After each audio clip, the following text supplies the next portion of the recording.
Welcome back to Elevate and Examine. This is the show where we discuss topics that help leaders and creators face the challenges of life and business and help them thrive despite those challenges. I'm Anthony Gaenzle, founder of E&I Creative, and I'm here with my amazing co-host, Pastor Natalie Young, who is the founder of the Examine This Moment blog and does so many other things, content creator, just for one of them. How are you today, Natalie? Do you want to add some things to that list? I'm doing wonderful. I know everyone's probably pretty busy this summer. Just finished coming back from San Diego Comic-Con. Oh, So awesome. that was like a quick turnaround from West Coast to East Coast. So feeling a little jet lagged, but I'm excited to be here. Well, you always bring the energy and the great advice no matter what, so we're looking forward to it. Thank you, Anthony. I'm excited. Perfect. So today we're diving into something that affects just about every business owner, every creator, every leader at some point. It's that moment when your strategy becomes reactive. And it's not in a good way, as we'll talk through as we move forward through the Hmm. conversation. It's such an important chat because we've all seen this happen. Maybe we've lived it out ourselves. We've seen others have this happen to them. Things are moving along. You have a plan, you have direction, everything's great, but then suddenly something shifts, whether a Hmm. competitor does something, a trend starts taking off, platforms change, social media changes all the time. We all, those of us who have been on X for a long time, especially since it was Twitter, have seen that happen quite a bit. Your, Hmm. your sales dip, engagement on your content drops, the pressure builds up. Before you know it, you're not leading with intention. You're just reacting to things and just trying to stay afloat, stay above the water. That's never a good position to be in. So, to help bring more perspective to this topic, in addition to our chat to kick off the show, as always, we have a fantastic guest joining us later. We have Bridget Willard, who is a SaaS marketing consultant. She has deep experience helping brands think more strategically about marketing, about content and communication. You're likely familiar with the content she posts here in X, which is always engaging and valuable. So stay tuned for that. Lots of excellent insights forthcoming in that segment. But let's kick things off with our first segments as always. So this topic really matters because reactive strategy can be sneaky. A lot of times it doesn't feel reactive in the moment. It just feels like something's urgent, something's necessary. It feels like, you start thinking, we've got to do something about this right now. Doesn't feel reactive quite yet, but it's getting there. Sometimes you do need to act quickly, but there's a big difference between being responsive and being reactive. And to me, your business strategy, your content creation strategy, your social media strategy, those things become reactive the moment you stop asking, is this aligned with what we're doing? And you start asking things like, what are they doing? How fast can we copy it? What's that Hmm. cool new trend that's going on there? And how can we just do that same thing and make an impact out of it? And that's where we get into trouble. Hmm. I think one of the clearest places we see this is in marketing, especially. Company sees a competitor trying something new. They see a trend getting attention. They feel like they have to jump on it immediately, not really necessarily because it fits their audience, not because it supports their long-term positioning, but they're just afraid of being left behind. So you see all these, and you see these all the time. Let's look at the Coldplay concert where the people got caught cheating on their spouses. That every brand everywhere and every person was posting some sort of spin on it, and it just got old Hmm. really quickly. Hmm. So, I mean, Natalie, I know you've seen this too. Why do you think so many businesses fall into that trap of copying competitors or chasing trends instead of, staying grounded in their own strategy? Honestly, I have a few thoughts on this. I think number one, there's pressure to keep up. There's this pressure that everyone wants to match what others are doing instead of focusing on their own strategy. And next, I think part of it is the fear of missing out. The fear of being left behind can lead businesses to pursue trends that don't even fit their first mission, like why they started what they're doing. Perhaps there's unclear vision. Without a clear vision, every idea can seem like the right opportunity. So you can be all over the place. There's now this one's big for me. I really see this, I think, so often. I think this is something we'll talk about more later on as well in our discussion is, this comparison over conviction. Too many people are so quick to copy um, because they're comparing who they are to their competitor, that this comparison is leading them in a direction outside of who they really are. And they're willing to go in that route. Next part that I want to bring out is chasing quick results. Many businesses sacrifice long-term growth in pursuit of immediate success. They want like things fast, quick. So the strategy is not like a long-term thought. It's just like, no, it's, they're willing to sacrifice the long-term growth if it's not going to lead to a quick success. Mm-hmm. And then, I think, also sometimes it's listening to too many voices. Too many outside influences are distracting the vision and the purpose of your pursuit in your business. So, one thing I want to like really like hone in here and just say this statement before we move to the next part of our discussion is that, successful leaders don't chase every trend. They evaluate opportunities through the lens of their mission, their values, and their long-term vision. Yeah, you nailed it with those things. Sometimes it's one of those, sometimes it's a combo, sometimes it's all of those things. Mm-hmm. And a lot of businesses don't just copy because they're lazy. Some do. I mean, that's definitely a factor, but Mm-hmm. Mm-hmm. a lot Yeah. of them copy because of the things you mentioned, because they're uncomfortable, because they feel pressure, they feel uncertainty. Sometimes they're not really even confident, especially with newer brands or older brands that have been around a long time and they need a change, but they can't figure out where. They don't really even understand what makes them different. So instead of Mm-hmm. trying to stand out, they just borrow what looks like it's working for someone else. And that Mm-hmm. typically leads to challenges because the problem is if your strategy is built on imitation, it ends up accidentally. I mean, I would assume most of businesses wouldn't do this intentionally, but it ends up accidentally weakening your identity instead of strengthening it. So if every move you make is based on what someone else is doing, then you're letting someone else really shape your positioning and tell your story. And Mm-hmm. that's never good because they're not going to tell it the right way. Long Mm-hmm. term, it's also exhausting. It burns you out when you're trying to be someone you're not. And I always, this is a personal branding thing like that I tell people, my personal branding clients that are looking to build their own personal brands. I tell them, you the easiest thing to be is you.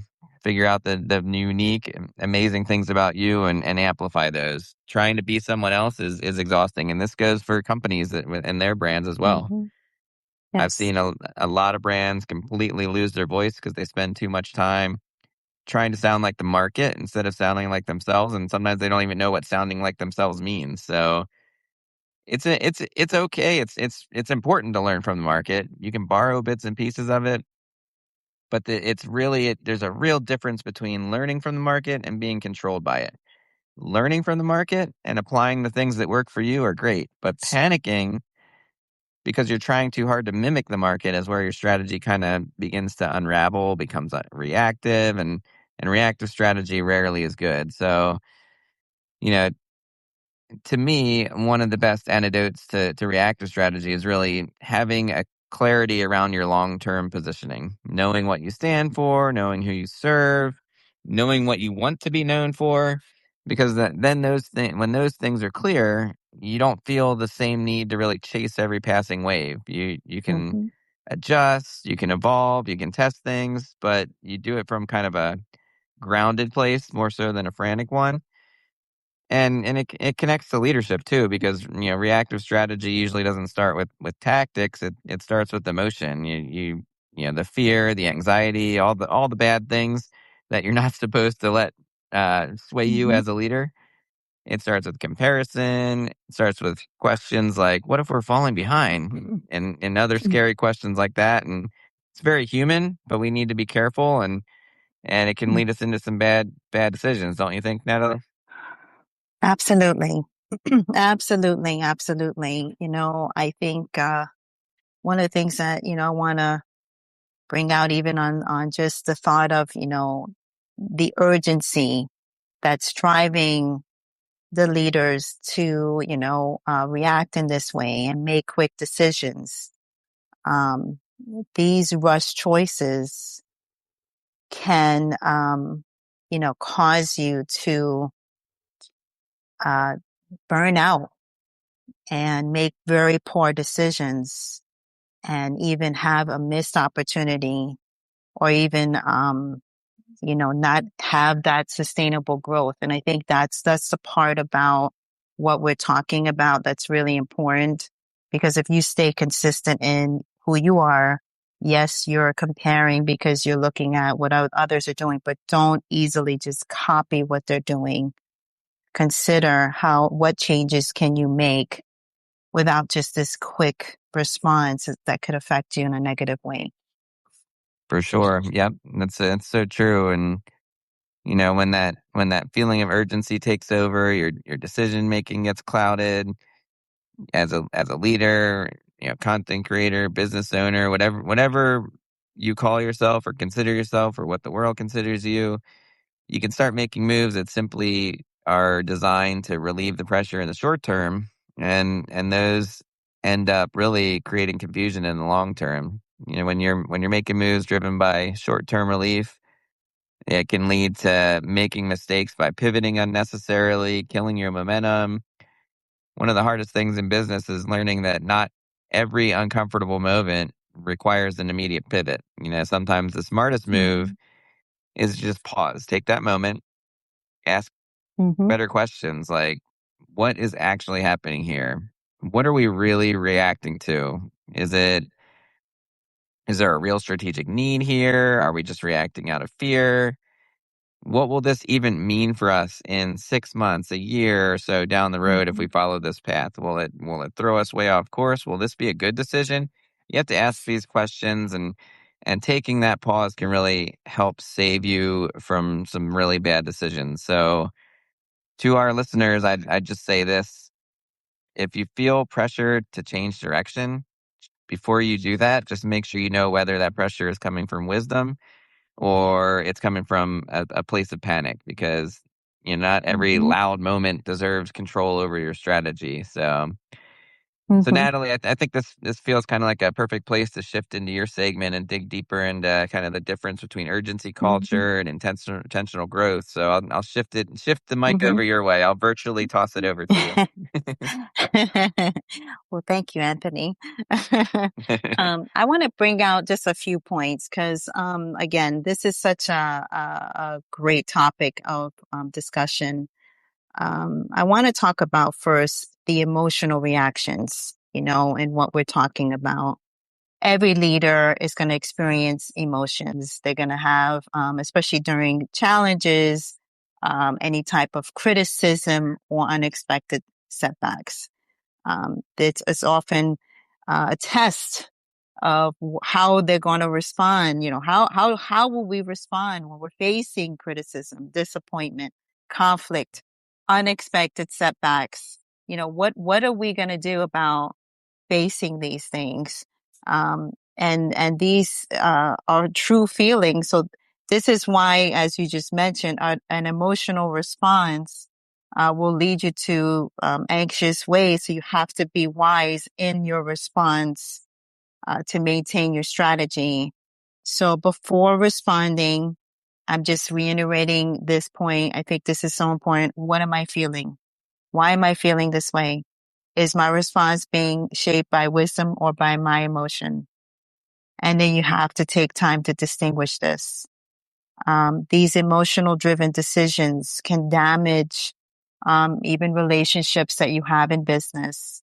They can create unnecessary conflict. They can lead to regret.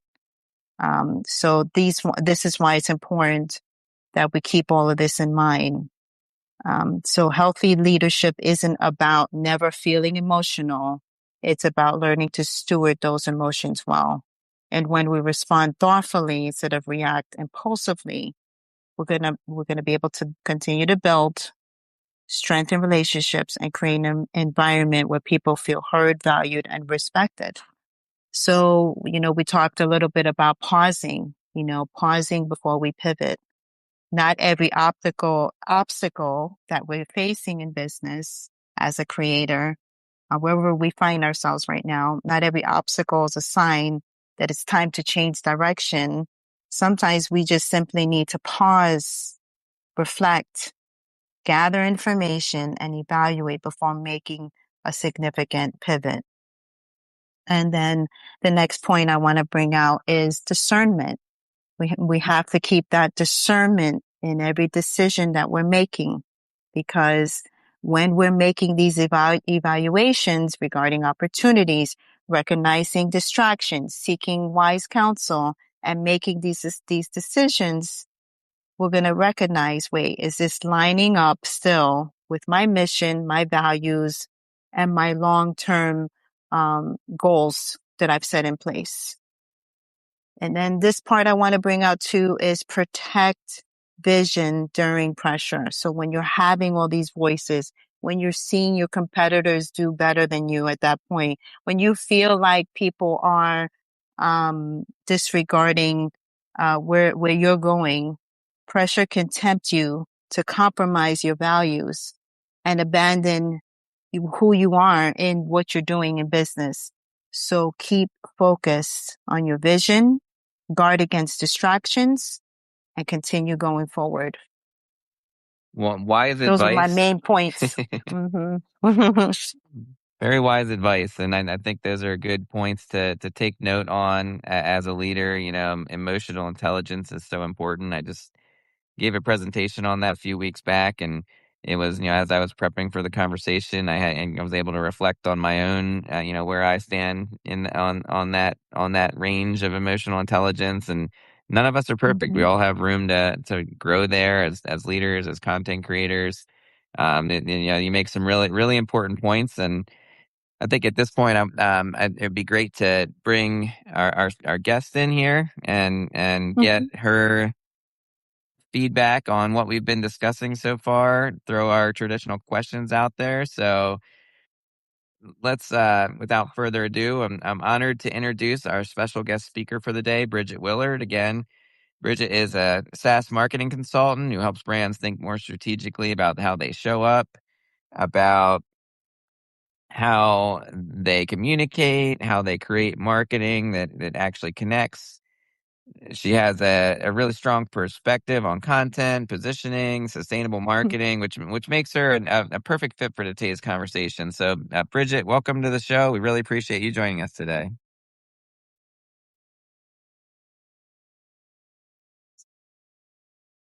Bridget, are you there? Thanks for having me. There you go. We are happy to have you. Thank you so much. I know we've been connected for quite a while here on X, and we've never had a chance to actually talk using our voices. So it's great to actually talk with you today.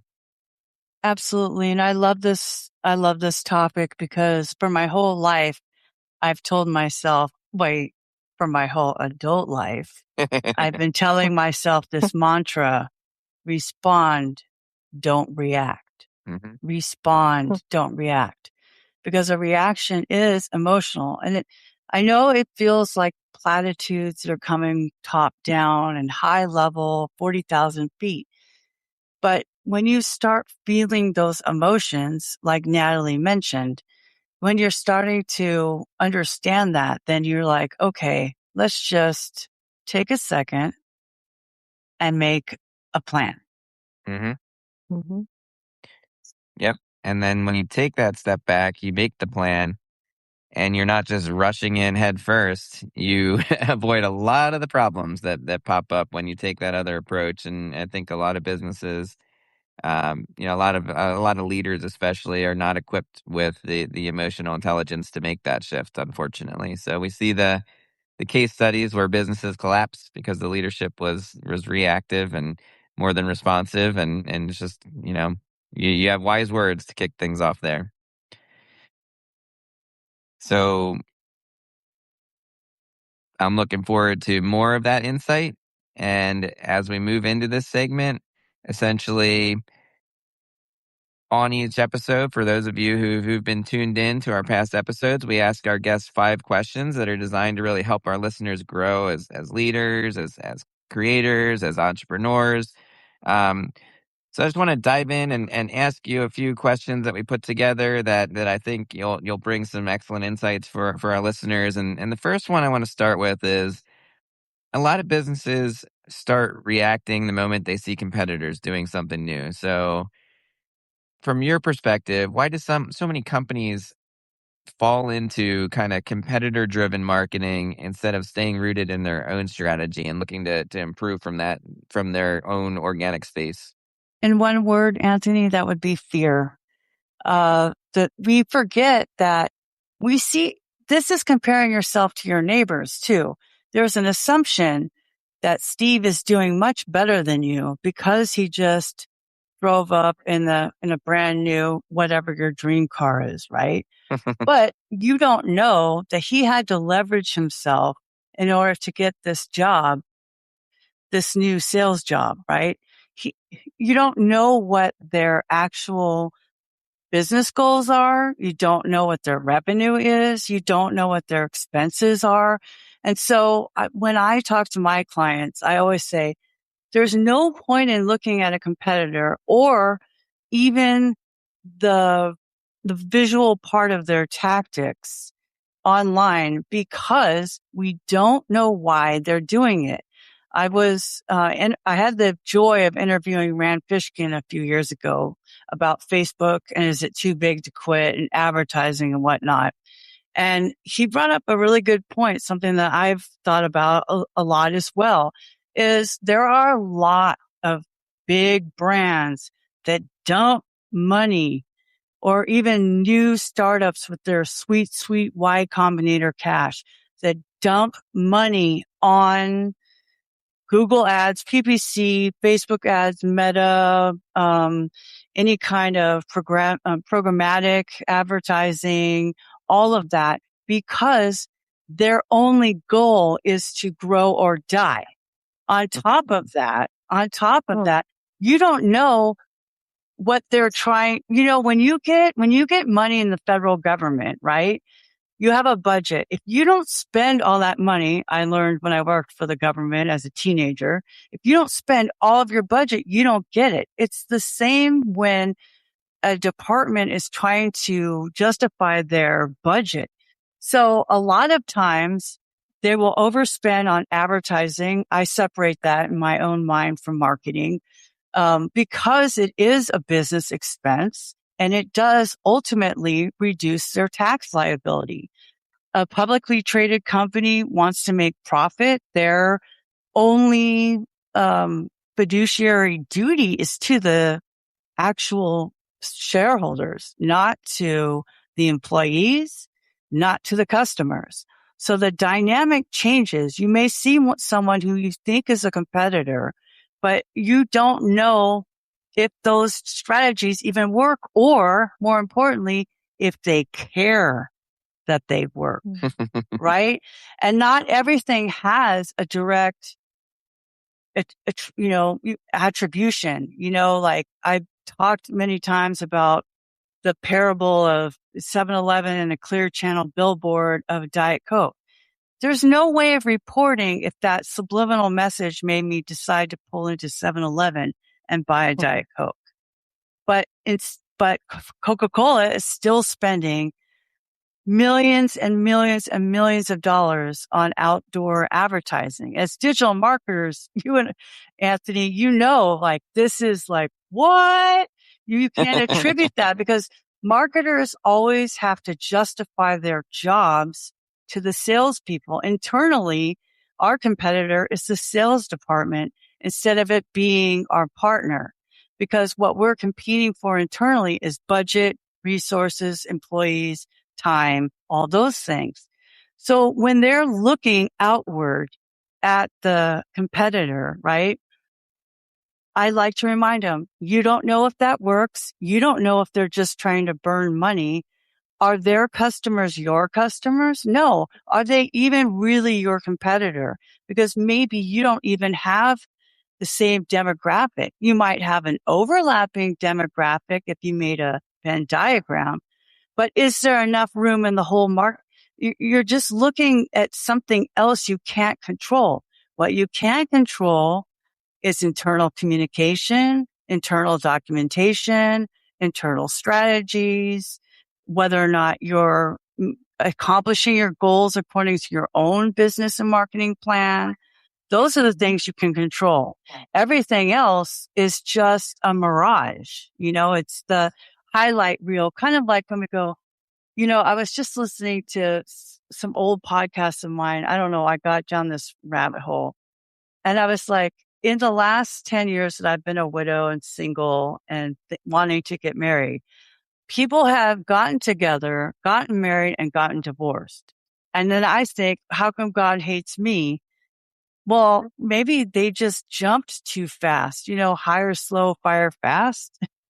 It's easy to say, why is that person doing better than me? But you don't even know that they are doing better. Instead, focus back on what you're doing. That's the trick is don't look at what they're doing. It's none of your business. Look at what you're doing and stay focused on what your goals are and keep going forward. Yeah, I think we tend to see that big shiny thing, whether it's an advertising campaign or whether it's, our neighbor or our friend doing something we wish we were doing. And we all automatically assume, and social media is a big, big villain here because you see the highlight reels of everybody. We automatically assume that life is great, that business is thriving. But we don't think about the fact that there's a lot of stuff going on behind the scenes that we don't see. Is that advertising campaign actually working? Is it actually appealing to the people that we want to appeal to? We go match that $1 billion spend. Turns out it wasn't even appealing to the people we want to appeal to, and suddenly we just donated $1 billion to whatever ad company we ended up working with. So you're 100% right, and I think human nature, we're guilty of thinking the grass is always greener, but it's certainly not, and we need to look internally first in a lot of ways. So with that in mind, chasing these trends, we see these things happening, we see this value out there. Chasing the trends can create short bursts of attention, but those short bursts don't always lead to long-term value. So when you're talking with brands, when you're talking with your clients, how do you help them discern the difference between a smart opportunity and just something that's sort of a distracting trend that's going to waste money or send them floating off course? I feel like I've been talking about this subject for 20 years, Anthony and Natalie. It's easy to get attention. Attention is a very easy thing to get. As a woman, it's a very easy thing to get. All you have to do is wear a low cut something or high cut shorts. You can get attention by being silly, ridiculous, all those things. But is it the right attention? So I talk to my SaaS clients and I say, you don't need attention. You need recognition so that you can build trust.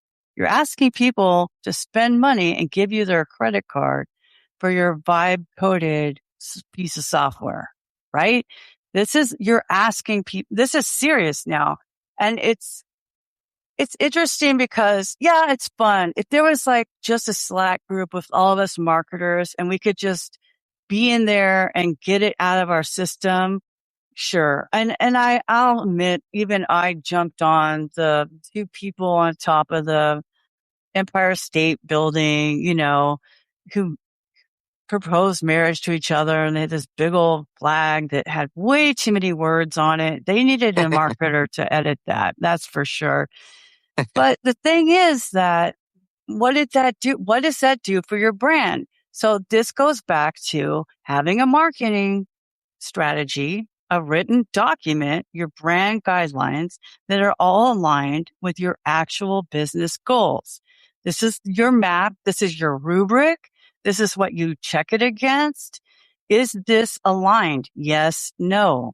Is it going to get you further? Yes, no. And it could just be a waste of time and have a neutral effect on your brand. What could you have done instead? I'm honestly kind of surprised that insurance companies, if we've all watched Super Bowl commercials or any kind of sports, you've got all the insurance companies that have all these ridiculous, funny, fun ads. They're funny, but is that what you really want to promote when you're dealing with your home life and auto, right? Life insurance people don't do that. Auto insurance does it because it's relatable that you're in meeting with mayhem like me. You should have picked Allstate instead of letting Evo out. It's funny. It's entertaining because you're on TV. So on TV, where people are easy to click away or not even click anymore, mute and pick up their second, third screen, you have to be entertaining. You have to be. But if you're a local business, I don't think you have the social or brand capital to waste on that. When I was doing social for Riggins Construction and Management, like circa 2006, so that'd be like 2009 to 15, there were a lot of memes and whatnot. And there was a whole thing with Wendy's and McDonald's. I don't know if y'all remember that. Yes. It went back and forth and back and forth. But again, these are giant corporations with tons of money. They don't have anything to risk. You, as a business owner, put a second mortgage on your house to keep going because this was during the 2008-9 housing crisis. You don't have enough money. You don't have enough runway financially to even take a risk on somebody not trusting you because humor is very tricky, especially with business. I mean, think about the professional comedians. So I watched it. I'm obsessed with stand up. So I saw a documentary on the improv and everybody said, we did our 4-year degree. It was doing stand up 4 or 5 nights a week at the improv for 4 years because it takes a long time to find your voice. Now, these are professional writers who have writers on their team, right? And you're trying these jokes out in real time and you're getting real time feedback from the audience. In the same way, we do this on Twitter or X. So when I was with Give WP, we would test things out on X.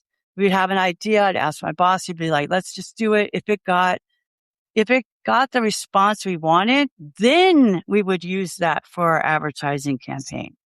Then we were like, okay, let's spend some money on that. And it actually did work. We did that.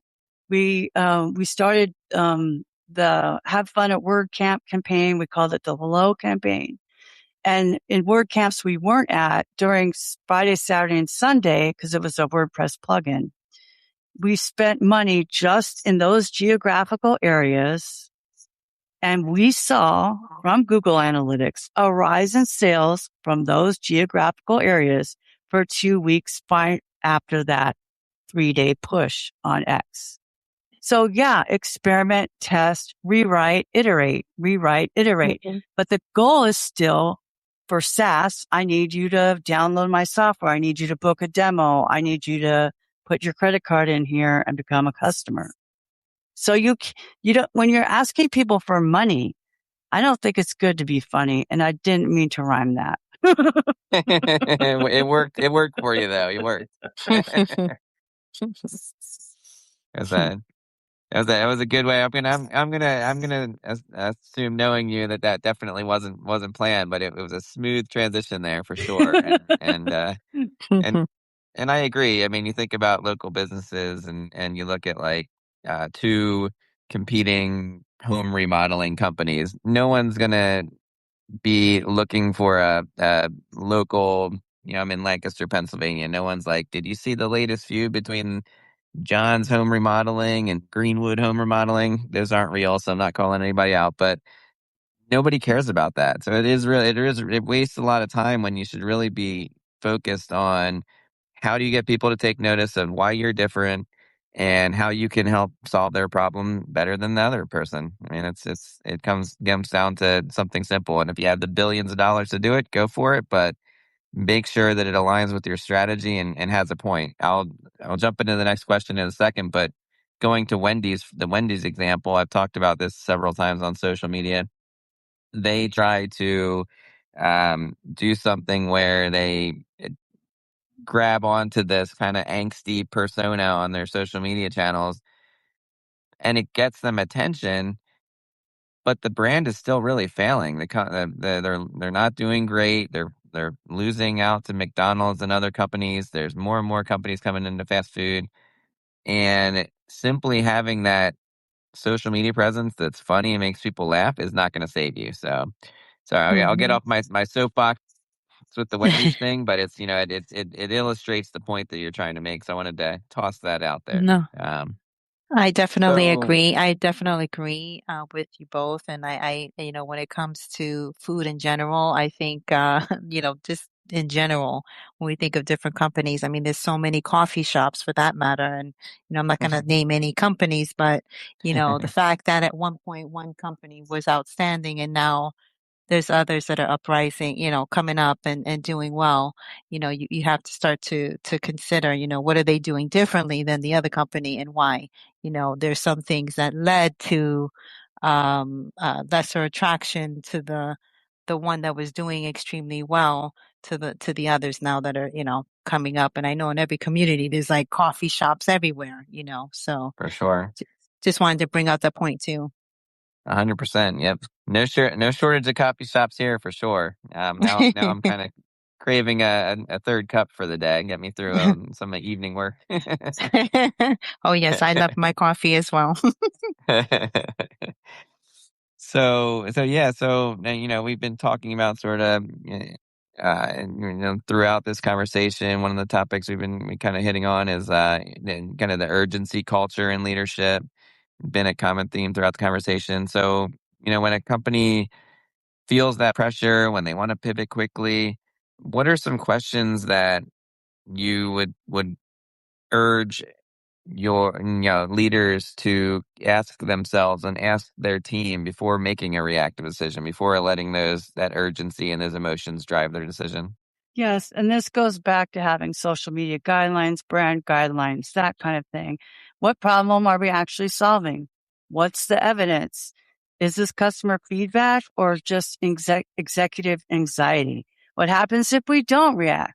Does this support our long-term strategy? Now, urgency can be a super great opportunity. The axiom, strike while the iron's hot. So maybe if you're sports fans, you'll remember the Super Bowl where the power went out. Now, I was not watching football. I was sitting on the couch.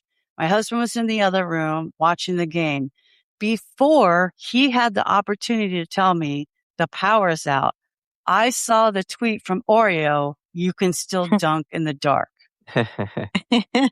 Yep, I mean, they just nailed it. They saying were it on out top of it. loud is giving me chills. That is allowing your team to function within the guidelines that you have for them, these borders, these rules. Everybody gets upset about rules, like we're trying to trap them or anything. But you see this in corporate America. There's corporate policies. Franchises have marketing policies. And that's what makes it a reliable experience. So when you go to Starbucks or Dunkin' Donuts or McDonald's, or you call CertaPro painters, or you go to Paul Davis Restoration because your place got flooded, there will be guidelines and a way of training that supports the brand, the company mission, and their business goals. So you have to just ask. So if you're a sign company, right? You're a local sign company. You print out banners on the run. You should have done the meme with the two people who climbed up Empire State Building, right? Because that is on brand. You need a banner now? Let's do it. I didn't see any memes from 4imprint. Did you? They missed out because they didn't think about it. They're either not on Twitter or Facebook or Instagram or wherever. But that's the thing, is like, there are opportunities where that does fit. It's not always that it doesn't. You have to ask the question. I'm asking people to trust me with their startup baby. I'm not going to start doing funny stuff unless I know it comes from them, because I know I've always worked with startups. They have either gotten a little bit of money from something else, or they have a second mortgage on their house, or they retired and got a parachute from another company and they're using this money to bootstrap their company. To me, when I'm being paid as a actual technician, doing the work, to me, that's like a huge responsibility. And we haven't even started talking about the audience. When you have an audience, that's a huge responsibility. You whether it's a podcast, whether you're a comedian, you're the Marvel people with all the comic book movies, or you're a pastor, your audience is your responsibility, and audience is a responsibility. And then you peel back another layer. Now you have customers. What are the pain points that our customers are going through? If they're sitting around thinking about how Spectrum went out and now they can't even work at home, and then you see Spectrum Internet doing some kind of meme about whatever the latest trend is, you're like, can't you guys figure it out? Like, I need a service guy over here and you guys are making jokes. It's the perception. It's the perception. The perception creates reality for the customer. And so marketers have to do SWOT analyses. So, what are the strengths? What are the weaknesses? What are the opportunities? And what are the threats? How is this going to affect me? What are people going to think about my brand if I start doing a feud? Are they going to be aggressive toward me? What if I have pushback on their writing, on their content, on their website design, on this? Are they going to be aggressive with me, or is that going to rub me wrong? You have to look at everything that you're doing and how it reflects upon your brand, your company, your employer, your culture. Like, everything is so, I have a part-time job at TJ Maxx and I just got moved to the front. So I'm supervising the cashiers. And as somebody with autism, it's been very difficult for me. And I have to remind myself, my face, which in my room, it doesn't matter what my face looks like.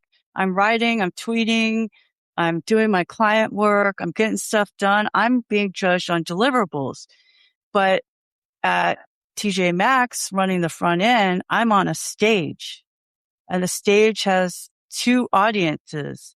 First, my front line, my cashiers, who can see my face, see my reactions, and number two, the customers, because they're all watching you, because they have to buy their Halloween decor in July. It's just like, it's a must. It must happen. It's very important. It must happen right now. And why don't you have this thing? And we have a policy for this reason. You cannot be like congregating up at the front, because even though those other employees have other things you need to do in other areas of the store, we always step aside, because to the customer, it looks like there's a lot of people who could be on the register, even if they're not register trained. So their perception, which is your branding, is their reality. And it's your job as the head of marketing, as a business owner, as a leader, to protect the leadership, the company, the values that you've built. You're so right. Perception is so important, and marketing really has an opportunity to form a really positive perception, a really aligned perception that shows that you are there for them and you understand that audience, or it can go the opposite direction. You mentioned the Xfinity and the internet scenario. You see a lot of brands that they're just, they're out of touch with what's going on. They're out of touch with reality, and they post these things that are just insensitive given the situation, given what's going on, and they get called out for it. And people are listening. They're watching. They will leave you and go to the next company if you make a mistake like that. So 100% keep tabs on perception and make sure that you understand how people are viewing you and your team with every move you make. So yeah, so once a brand kind of crosses that line, they've already made the mistake. They've moved past proactive, they've moved past responsive, they're fully in the reactive phase. What are some practical steps that a brand or a person can take to slow down, reset, and really rebuild from a more intentional place to get back on track? Yes. So one of my business mentors, former partner, Jason Cannell, would say, what's been done cannot be undone. Or as my husband would say, you can't unscramble an egg. So you move on. There's nothing more that you can do about it. I really get a lot of inspiration from sports. And for a hot minute when I was in San Antonio, I was watching the Atlanta Hawks. And Trae Young was interviewed one day after a game. Basketball is a long season. It's been a lot of games. It's a lot. And how are you dealing with not making those shots? Blah, blah, blah. Are you thinking about this? Blah, blah, blah. The reporter asks him, he goes, no, I got a game tomorrow. I don't have time to think about that. Right? Even play by play, you can't ruminate. You don't have time. Time is a luxury. So the thing is, I always say, stop, drop, and roll. I'm Gen X. We learned it from Dick Van Dyke for fire prevention. You catch on fire because you're wearing pajamas in the 70s that didn't have fire retardant on them. We grew up feral. We grew up so feral. But it's stop, drop, and roll. It means just take a minute and then go through your SWOT analysis. Does this align with your brand? Ask somebody who won't agree with you. And this is the biggest issue I think leaders have, is that they don't align themselves with somebody who is free, has the psychological safety to speak their mind. If you follow and make a kind of a court of suitors around you that always say yes, you're never going to grow. You will be insulated and protected from the truth about what's happening in your organization, the truth of your experiences with your customers, your user experience, customer service. You have to ask people who are willing and have the psychological safety to tell you the truth. But if you're a one-man shop, I think, oh, that would be really funny. And sometimes I just do it because I get it out of my head, and then I'll send it to the team in Slack, and then we'll be like, ha, ha, ha. And then that's it. We got it out of our system. It's never going on the internet, Yeah. And we try not to make anything mean, but still it's like, is this pushing the brand forward or bringing the brand back? And you have to look at that, not just from a self-awareness standpoint, but what would your enemy say? Yeah, I like that Trae Young example in sports. I use a lot of sports references as well, and that's a great one because you fail a lot as an athlete. If you let that failure keep you down, you're going to end up losing 5, 10, 20 games in a row. You're going to have a terrible career. Hall of Fame's out of the question. But in business, in sports, whatever you're doing in life, don't let that thing impact you so negatively that you don't get back up and try again. So, I love that example. I'm also a Sixers fan, so just got to throw out LeBron James is joining us. So, well, the thing is that life up through college teaches us that 90 to 100% is acceptable. But that's not, if you go around the world thinking you have to have a 90 to 100% success rate, you graduate and now you're in the real world.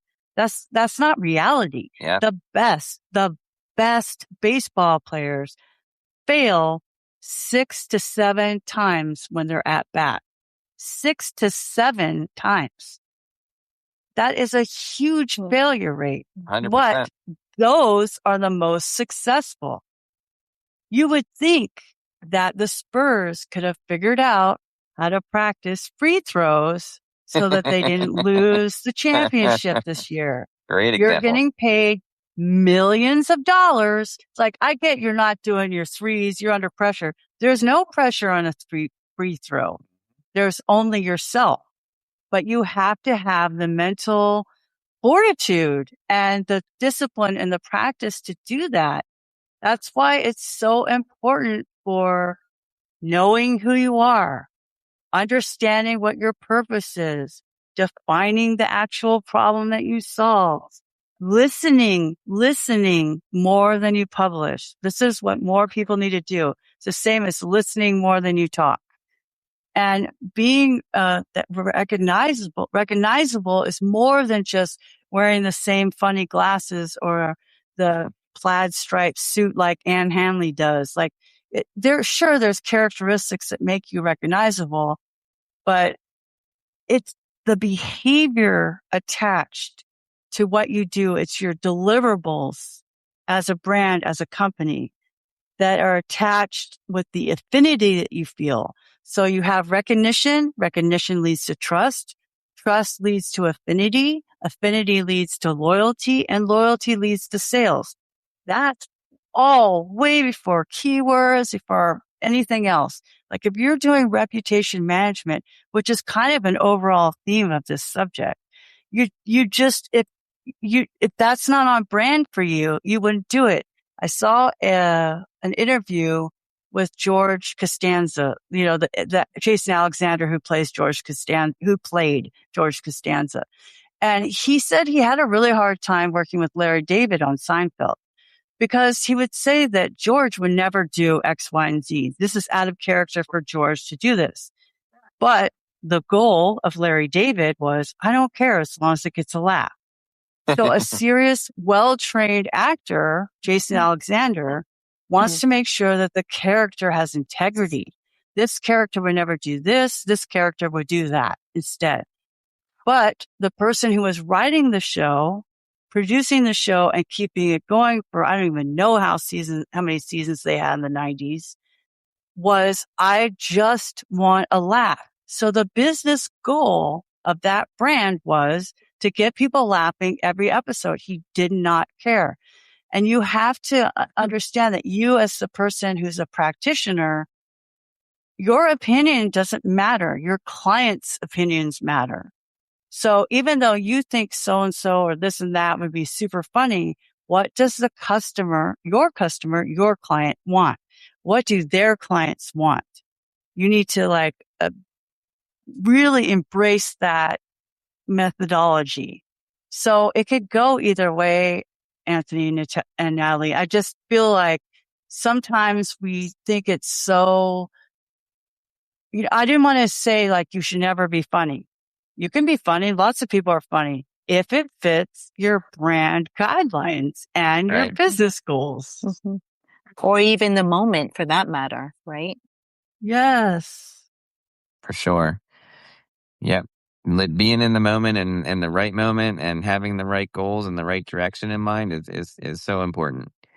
You nailed it. I love all the examples. The Seinfeld example was excellent. Trey Young, I love it. Sprinkling those in. Mm-hmm. So with all that amazing info, we want to ask one last big question that really rounds it all out. And as with every episode, one of our goals, or our main goal really, is to kind of help people become wiser and more effective in business and leadership and grow as content creators. So you've done all of this. You've been very successful. from your perspective, for someone who's listening right now who wants to kind of build stronger and kind of have a more calmer, intentional strategy, what are 5 of the top things they can start doing today? What are your 5 top pieces of advice along those lines that you would offer them? I would definitely start doing. There's not enough doing. There's a lot of course taking. There's a lot of talking. There's a lot of staff meetings. There's not enough doing, because just like, let's just stay with sports. You have to have the at bats. It doesn't matter what you did as a rookie. It doesn't matter what you did when they were drafting you.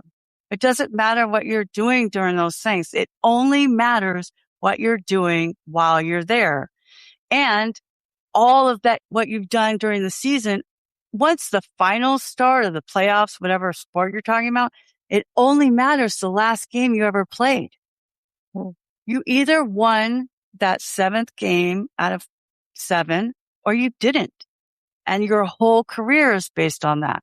So if these are people that are making millions and millions and millions of dollars, then give yourself some grace.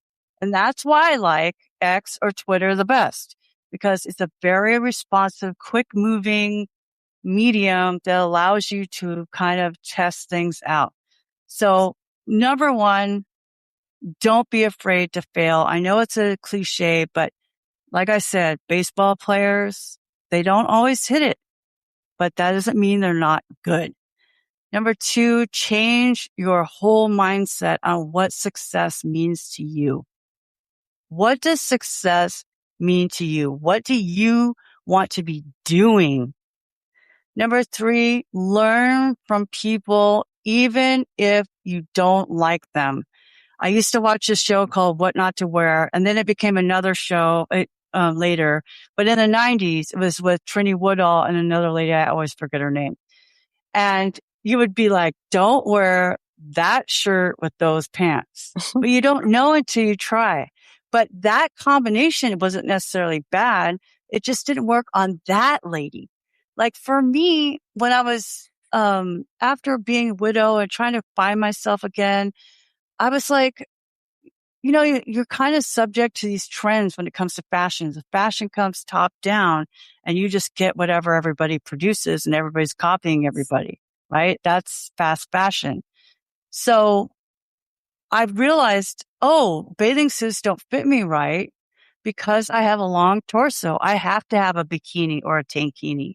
I have to have high-waisted pants. And once I started wearing things that fit my body, take the analogy, your business goals, then you will do well. What do you want to do? Do I want to build the websites every day? No, thank you. I will happily send you somewhere else. So know what you want to do. Understand yourself. Number 4 would be, and learn from other people, even the people you don't like. And number 5 would be, don't give up. Never, ever give up. I'm loosely quoting Winston Churchill because it's so easy to go, well, I tried this. And this is what all my clients say to me too. I tried Twitter. It didn't work. Just because you have an app on your phone doesn't mean you know how to use it for business reasons, right? This is the siren song of, I have an app, therefore I'm a marketer, or what everybody likes to say in corporate culture now. Everybody's part of marketing. No, they're not. Get out of my kitchen, right? So you're like, there's too many cooks in here. Just go back to support where you belong and we'll figure this out, right? So that's the thing is you really have to know what works for you. And that means you got to look in the mirror. You got to answer the hard questions. And if that means you need to go to therapy or have a business coach, then do it because you will thank yourself later. And if I could add number 6, it's say yes to yourself. A lot of people I talk to are women. They're like, should I apply to speak at this conference or that conference? Should I want to be a guest on a blog? Should I want to be on this podcast? And I say, why don't you just say yes? Well, what if they say no? If you don't apply, you've already said no to yourself. The worst that can happen is they say no. Say yes to yourself and do it. I love that. Do the work. Yeah, I love that. We have to take chances, we have to take risks, and we have to bet on ourselves. We don't get the opportunity. If we don't take the chance, it's definitely a no. So why not reach out? The worst you can hear is no, and then you move on to the next opportunity. I agree. And if you So fail, get back up again and try again. Maybe just do it differently or just, figure it out. But I love when you said, don't ever quit. That is like one of my favorite mottos. I agree, and I think we talked about that. That was a big part of our episode 4 last month. We talked about that, getting back up when you're knocked down. It's so important. Bet on yourself every time. And I'm glad, Bridget, that we bet on you delivering today, because you really did deliver some awesome advice. I knew you Yes. would. We really appreciate you joining us and the insight you brought to unpacking this topic.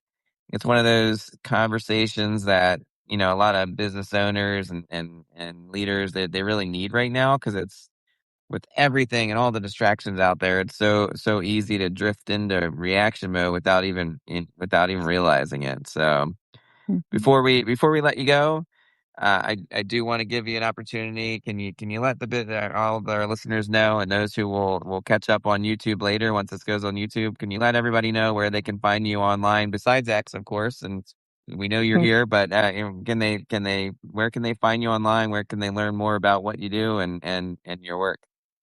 You can always go to BridgetWillard.com, or on X and Instagram, I'm Bridget M. Willard. Awesome. Please give Bridget a follow, everyone, and check out everything else. She's got a lot of great content online. You can learn a ton. Excellent show today. And to everyone listening, thanks for spending time with us as always. We really appreciate you being here and joining us for these conversations every month. We'll be publishing this on YouTube, as I mentioned. It's as soon as we click end on this conversation, it'll be available to listen to the recording right on X, right here on X. And then the show will also appear with recaps on the Ian Guy Creative website and on Natalie's Examine This blog website. And I will say that Natalie's much quicker to get that blog out there, so you'll probably see it first on her site. Yeah. Thank you. We encourage Yeah. you to join us next episode, August 20th, at 3 p.m. We have a really, really special guest, and Natalie, I'll introduce really quickly, but I'll let you jump in and say something if you want to. But Joel Young of No Load. Joel co-hosts a conversational podcast about PlayStation, Star Wars, Marvel, Disney, gaming, comics, movies, all kinds of what would fall under the category of geeky stuff. I think a lot of stuff that I love personally. But most importantly, he is the son of our amazing host Natalie here. So Natalie, you want to drop any kind of accolades there? Well, I'm definitely super excited to have Joel as our guest next month, and I don't want anybody to miss that. It's going to be a great conversation, and definitely his podcast is very geeky. Sometimes he'll even just have some gaming going on while they're having a conversation, podcast style. So you don't want to miss that. Again, that's at No Load Time, and he co-hosts with his partner Obed. So he'll talk more about that when he comes on, but I'm super excited. It's going to be my son next month. So I don't want anybody to miss that. It's on August 20th at 3 p.m. Going to be a fun one. And we had a fun one today with Bridget, and it's great talking to you as always. And for everybody listening, you can follow us at Anthony Gaenzle or at Examine This Moment, or preferably both. And Yes, thank you thank again for you. listening, and we'll see you in August. And thanks, Natalie. Thank you, Anthony. And thank you, Bridget, for being with us. Thanks, everyone, for tuning in.